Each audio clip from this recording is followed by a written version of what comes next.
Hi everyone, welcome. What you see here is my tracking spreadsheet. I thought I'd bring us here first before we head downstairs. I've already taken food downstairs with the intention of feeding my 3 European nightcrawler. They're buckets. They're listed over here. Yellow rectangular buckets, medium size is how I classify them. They're all from the same parent finished system number 75, and that's where you'd see the last haul out of those worms that made up that population of, oh here it is, this haul out here, 75, 74. Those 2 European nightcrawler systems, some of them got hauled out and put into just a simple bin like I usually run, and then the second one, when it finished, I put them into these 3 buckets. These 3 buckets were last fed 14 days ago, and I've also got kind of parallel systems to these buckets and bins. These ones that you see here with the little dotted pattern, these are what I refer to as cocoon nurseries. One of them's been sitting on what I refer to as the warming rack for 42 days, the other one for 38 days, trying to stimulate the hatching of any cocoons that might have been left behind in the castings of those 2 finished systems. And you know, at this point, one of them has been now going for 65 days, the other one for 40 days, and I believe the time has come to consider bringing into these things.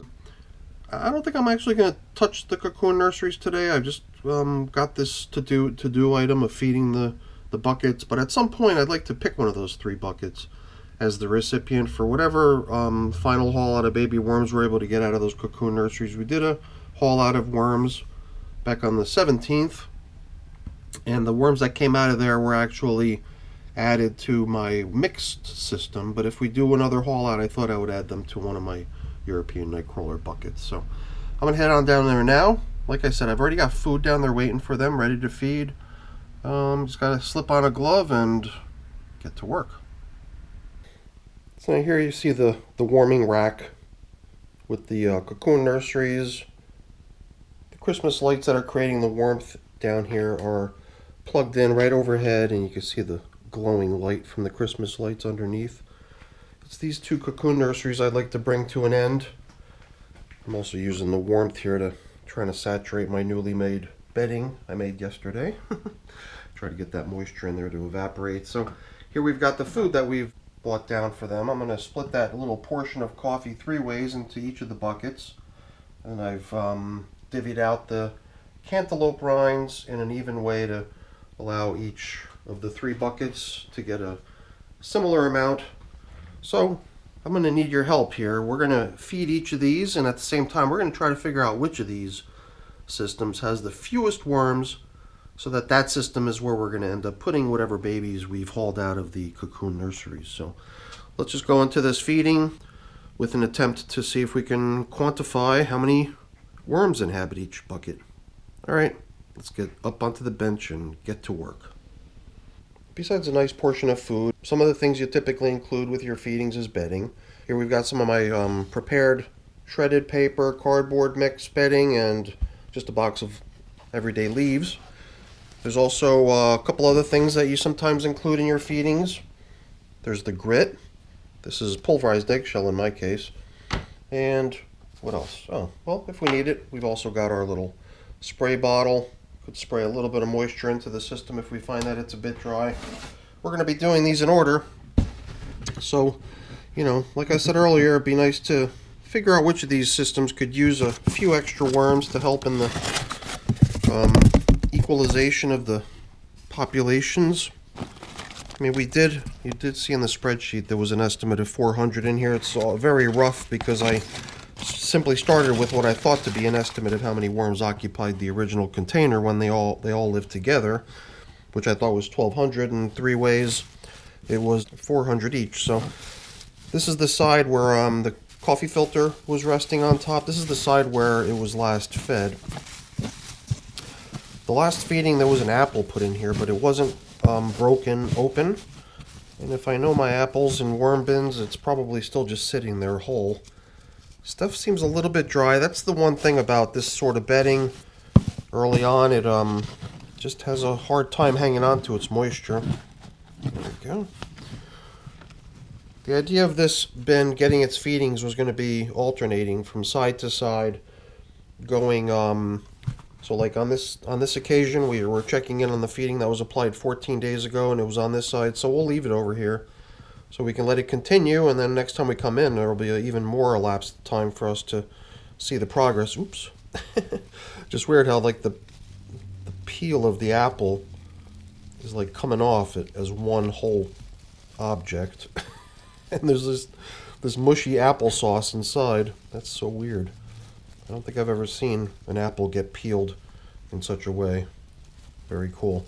Well, that was my aim here, was to help this feeding that's at this point leftovers from 14 days ago get to the finish line. Besides apple, there was some other veggies thrown in here. Stuff that I definitely wouldn't expect to see leftovers of, all kinds of kitchen scraps that had been like peels of carrots, I believe. So yeah, we're starting to see some of the worms that we're collecting down here. Down here the moisture is really nice. So we're only covering this thing with a little sheet of newspaper on top and a piece of cardboard. There's not even any plastic holding the moisture down within the system, but it's doing a really nice job of it on its own. That's kind of what I was hoping for. So definitely a good number of worms hanging out there. The only leftovers I see are apple. So let's get that thing right back down to where we found it and let it continue as is. Maybe even take some of this drier stuff and submerge it a little bit. But you know what, before we consider that side as ready to go, I definitely see the value in applying a little bit of moisture to this. 14 days have passed since we applied that apple in the shredded veggies, of which only the apple remains. And over here was 14 days prior to that was cantaloupe, just like what we're giving them today. Last time we checked in here 14 days ago, we still saw leftovers, and here's some of it. It's what you kind of expect to see leftovers when you feed cantaloupe. I mean, this is not what you would expect to see, that there'd still be some of the actual melon. It would be expected that some of this outer rind is remaining, especially that tougher stuff. But it looks like they're still trying to work this thing down. I guess we distracted them with all those delicious veggies that we threw in on the other side. The apple maybe not so much, but I think the veggies probably attracted a good number of worms. And who knows, maybe things just dried out on this side a little bit to the point where they just prefer to go find someplace more damp. And I guess where all those frozen veggies were, you know, thawing out, releasing their moisture, there was probably more moisture on the other side. So let's give them one little bit of this coffee. We'll give them a third of it, or you know, what we would estimate to be about a third of it. We'll try to spread it around, get it into each of these feedings. And this is not a lot, really, if you think about it. Although it's probably about equal to what that last piece was, perhaps a little bit more. So, you know, if it took 3 weeks for that last piece to get to where it is now, those couple other pieces that we just added, those are probably going to take even longer to get to the finish line. So that's okay. Maybe when things warm up a little bit. Since it's winter now, most of my bins have slowed down a bit, and that's to be expected. Well, you know what? Before we cover things up too much here, let's throw in a little bit of this pulverized eggshell. In these newer bins, I like to be a little bit more generous when it comes to the bedding and the grit and all these things that they need to go hand in hand with the foods that they're eating.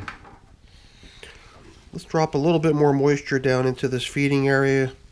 The prepared bedding is pretty soaked, but I don't mind giving it a little bit more just to help along. And those frozen pieces of melon, as they thaw, they're going to release some moisture as well. Alright, very cool. Let's get this system put back together and back up onto the shelving system over there. Well, it's not even old enough yet to be occupying a space up on the shelf. It's still on the ground. All my newest systems start down there, and the older ones get raised up to the upper levels of the shelving system. So yeah, these pieces of paper that we're using to cover things up seem to be holding the moisture in pretty nicely. We saw a little bit of drying, but nothing too dangerous. Luckily, the material down low where the feedings were applied is in good shape. So let's get bin number 2. Don't forget, I'm looking for feedback. This was bin number 1, or bucket number 1. And we'll see, we'll try to see which of these systems has the fewest worms that needs the most. And that's where we'll put the ones that we recruit out of our nurseries. It is a good idea to be specific about which bin we're working on because they all look very alike. I created very similar coverings. I've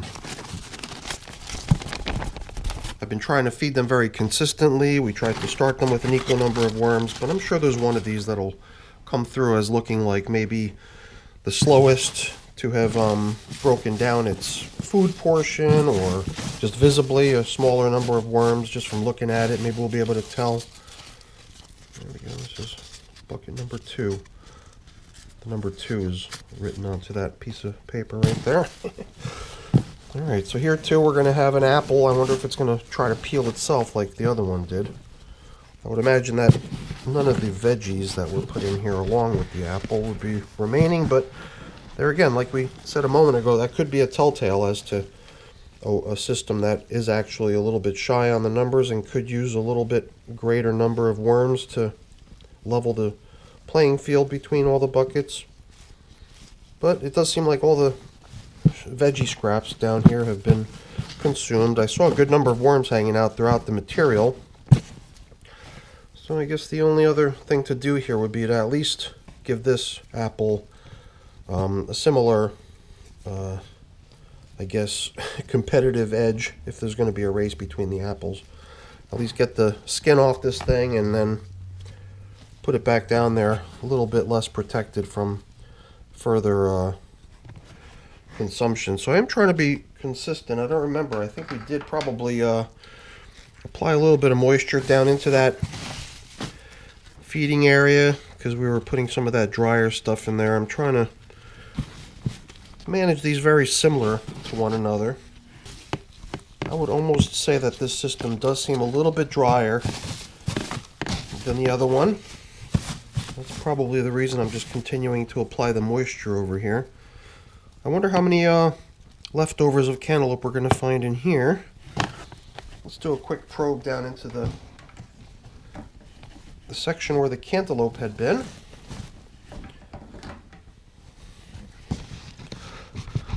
Just go right to the bottom and bring out what we've got. Here too, very crumbly material. This looks like the stem of a banana. And this right here looks like it would be leftover cantaloupe rind. Again, with some of the juicy parts of the melon still intact on the rind. And some worms hanging out, enjoying it here and there. Again, we're going to give them a little bit of this coffee, but not all of it. Save some for the other one. Here too, in with the grit. And today's portion, a couple pretty good sized chunks, probably equal to or more than what they got 21 days ago as far as melon is concerned down here. Oops. I guess I'm going to have a little cleaning up to do. Dropped a whole bunch of this prepared bedding all over the place. Okay, I don't remember, did we apply any of those leaves into the other one? If not, then you know what, maybe we'll skip it. We did apply a good handful of the bedding down into the feeding area along with the food. We did apply grit. I guess a little bit more moisture wouldn't hurt. Here too, we're going to see release of the moisture from those pieces of frozen melon as they thaw. And we've applied a good amount of moisture so far already, just dumping it in here. That might be the only reason to come in here, to check more frequently than a couple weeks, just to make sure that the dampness is holding up. Although as time progresses and they make more castings and just the overall quantity of material down in here increases, all this moisture that we're adding now kind of makes its way through the bin into the other materials that need it. I think things should get pretty nice in here. Moving on. Yeah, I don't think we're going to be using any of those leaves today. I want to be consistent, you know, and I just thought that those leaves can do a nice top covering. With that one nice big handful of bedding that we just applied in with the fresh food, I think we're doing pretty good. I don't want to go bananas with the application of bedding, even though it's always a good idea. But now, what do you think? Where do we stand so far? Which had the fewer worms? Perhaps it'll be the next one. Let's get on to bucket number 3. Okay, bucket number 3. Once again, shouldn't expect much difference from the other two. Guess we'll see how the dryness is holding up here. Obviously, the stuff on the very surface is kind of dry, as we've seen in the other two. It's kind of to be expected. But what's right beneath it feels kind of squishy and soft, so maybe it's not quite as dry as the other two were. Here too, we'll just see if we can help that apple along, since we know apples are usually pretty well shielded from breakdown. I think partially just by their their makeup, or you know, whatever they're made of, or some material that they're made out of is just resistant to breakdown somehow on its own. But I also believe that the peel itself is a huge contributor to the worms not really getting at the nice juicy fleshy part of the apple, because you know they love the moisture and they would, you know, love to get at this thing. Even if they're not that interested in the food item itself, I would think that they're probably interested in it for its moisture content. So back down into the area where it came from. Here too, we'll drop some of this drier stuff that's out here on the surface in with that, and what little bit of pressure remains in this water jug should be enough to get us to the finish line with this thing. Or will it? It's really coming out pretty weak at this point. I could just give it a couple pumps and we get a whole lot more flow here, but I think we'll be all right, just steadily adding it in over here. Might as well just keep applying moisture to this stuff as I shovel it off to the side. I'm wondering how many leftover chunks of cantaloupe we're going to find in here. Over on the apple side, I don't remember seeing a whole lot of worms. Let's see what's going on down in here.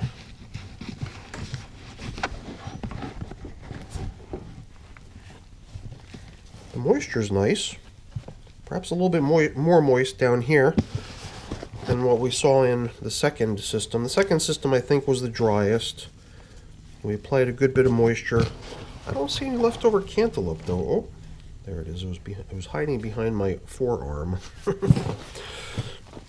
There must be more, though. It doesn't seem like much. And it does seem like it's just skin anymore. There's no, none of the actual fruit. What else do we have down here? Very crumbly stuff, a good amount of castings, but, you know, it's almost like seeing the work of the worms. Oh, here's another piece. This one might have a little bit of leftover fruity stuff on the rind because there's a good number of worms hanging out on it, or they just finished stripping it clean. So here they've definitely, I don't know if we've seen all the worms, maybe they're just hiding or they're somewhere else, but it does seem, in terms of, you know, how they've done in terms of polishing off the food they were given, it seems like they've done quite nicely. So you know what, since we've got a nice new fresh coffee filter here with which we can show where we last fed, I think we're going to start the application of bedding down into this feeding area by recycling the one that was in here previously. So let's combine a little bit of grit with that coffee we just added. Let's grab a handful. My prepared bedding along with some of this bedding. And I don't know, do we go with more? A little bit more maybe? Yeah, I think we just want to kind of remain equal. I don't want to kind of prematurely classify this system as having the fewest number of worms, but it just seems like visually I saw very few. I could have just been missing something. They definitely seem to have done a great job, you know, polishing off their food supply. I saw no leftover veggies around the apple. I saw probably the fewest leftover chunks of cantaloupe in here, as I saw in the others, or out of all three. So I don't know. What do you think? Which system do you think we should be putting those few recruited ENCs into once we bring a close to the cocoon nurseries? Is it this one? Is it the second one? The first one? Love to hear everyone's thoughts on that. I know that these systems appear to have a fairly small number of worms, but I think that they're going to do quite fine. I'm going to keep building up their space more and more each time, because I'd like for them to sense that there's a good amount of space in here for them to kind of expand into, maybe expand their numbers even. And that's really what I'm after, I guess, is to spread out that population of 1,200 in a way that they expand their numbers, you know? Who knows? Maybe at the end of the game, each of these bins will work its population up to 500-600 worms, and then at that point we'll have hundreds of more European night crawlers than we did a year ago. Alright everyone, that's it for today's feeding of our European night crawlers, and soon we'll be back in here to check on the cocoon nurseries, bring those to a close, and get those little baby ENCs into one of these 3 buckets. So I look forward to hearing what everyone's got to say in terms of how many each system's got in it, or at least let me know which one you think has the fewest. Alright everyone, thanks for watching. Hopefully you enjoyed the video. As always, if you did, please remember to leave me a quick thumbs up. That's always really appreciated. And if you haven't done so already, please also consider subscribing to the channel too. That's really appreciated as well. Alright everyone, have a great day. Thanks for watching. Bye now.